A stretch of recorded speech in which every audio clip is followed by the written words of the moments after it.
नमस्कार दोस्तों, स्वागत है आप सबका मेरे YouTube चैनल हर दिल की भड़ास में।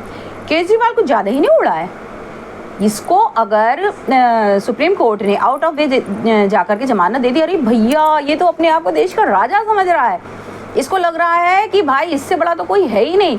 अरे माना, चाहे वो तुम्हारे कॉन्टैक्ट्स का उस प्रेशर था, चाहे वो तुम्हारे पैसे का प्रेशर था, चाहे वो तुम्हारे लिंक्स का प्रेशर था, चाहे कोई ब्लैकमेल करा गया किसी को कि तुमको आउट ऑफ वे जाकर के जमानत मिल गई, लेकिन इसका ये मतलब हरगिज़ नहीं है कि तुम इस देश के राजा हो। तुम बड़ी गारंटी दे रहे हो आजकल। अरे भैया पहले अपनी औकात देखो, पहले तेल देखो, तेल की धार देखो। गारंटी देने की तुम्हारी औकात है? लोकसभा में इस समय तुम्हारा एक भी बंदा नहीं है, लोकसभा में तुम्हारा एक भी सांसद नहीं है, और तुम चले हो देश को गारंटी देने, तुम चले हो देश को ये कहने कि मैं देश चलाऊंगा। तुम कितनी सीट पर लोकसभा चुनाव लड़ रहे हो भाई?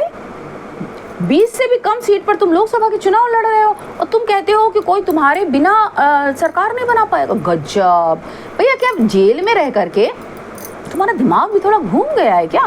भैया सुना तो यही था कि तुम बड़े पढ़े लिखे हो, पर बातों से लगता नहीं है कि तुम पढ़े लिखे हो। अरे पढ़े लिखे हो तो पढ़े लिखे हो जैसे कुछ करके दिखाओ ना। करतूतें तुम्हारी जरूर पढ़े लिखो जैसी हैं, क्योंकि जैसी भ्रष्टाचार, जैसा लोगों को बेवकूफ़ बनाना, जैसा लोगों के पैसों को उन्हीं से छीन लेना और कह रहे भैया हम तो तुम्हें ये चीज़ फ्री में दे रहे हैं, जैसा कांड तुमने किया आज तक भारतीय राजनीति में किसी ने नहीं किया था। हाँ, इसलिए मैं मानूंगी कि तुम आज तक के सबसे पढ़े लिखे पॉलिटिशियन हो भारत देश में, लेकिन ऐसे पढ़े लिखे पॉलिटिशियन होने से बेहतर है ना कि मुझे ये भगवान जी से प्रार्थना करूंगी, राम जी से प्रार्थना करूंगी कि मेरे देश में हमेशा अंगूठा छाप मिनिस्टर आए। कम से कम वो इतनी ज़्यादा कॉन्स्पिरेसी के साथ ऐसे बड़े बड़े कांड तो नहीं करेंगे, पहली बात। दूसरी बात, तुम्हें क्या अपनी औकात पता नहीं है इस देश में? तुम्हें पता नहीं है कि तुम्हारे पास तुम कितनी लोकसभा सीट पर चुनाव लड़ रहे हो जो तुम चले हो देश को गारंटी देने? या तो तुम अपने आप को उसको ज़्यादा ही सुपीरियरिटी कॉम्प्लेक्स में ग्रसित हो चुके हो, और ये भी एक साइकोलॉजिकल प्रॉब्लम है। अगर हमारे अंदर इन्फीरियरिटी कॉम्प्लेक्स एक साइकोलॉजिकल प्रॉब्लम है, तो सुपीरियरिटी कॉम्प्लेक्स भी एक साइकोलॉजिकल प्रॉब्लम है। और जो कुछ बेवकूफ़ टाइप के लोग होते हैं ना, वो इससे ग्रसित हो जाते हो, तुम भी इससे ग्रसित हो गए। और या तो तुम ये शो करना चाहते हो कि इंडी गठबंधन में तुम्हारे अलावा कोई पीएम मटीरियल है ही नहीं।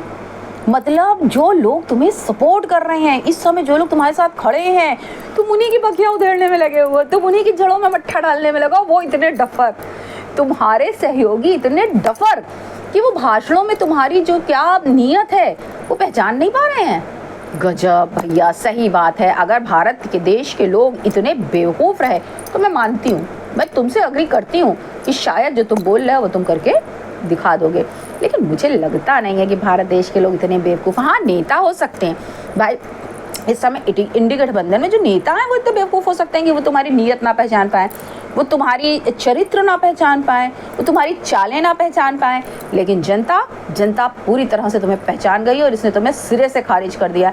मैं भी गारंटी देती हूँ कि अरविंद केजरीवाल तुम प्रधानमंत्री तो बहुत दूर की बात है, अगले विधानसभा चुनाव में, जब दिल्ली का विधानसभा चुनाव जो जनवरी में होने जा रहा है, उसमें तुम दिल्ली के सीएम भी नहीं रहोगे।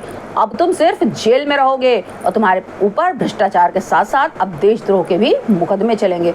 और देखते हैं तुम जीतते हो कि हम जीतते हैं। जय हिंद, जय श्री राम।